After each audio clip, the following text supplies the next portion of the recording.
Hey! In front of me is SONY Xperia 10 and today I would like to show you how you can operate voice recorder on this smartphone.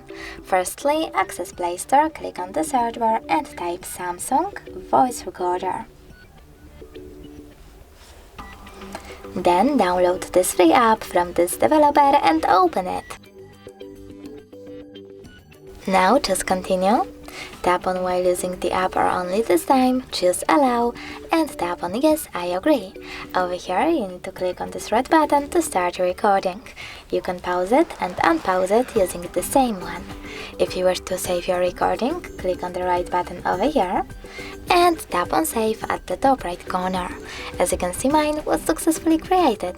You can always rename it by holding it and tapping on this icon next to the hard one. Then type wherever you wish to.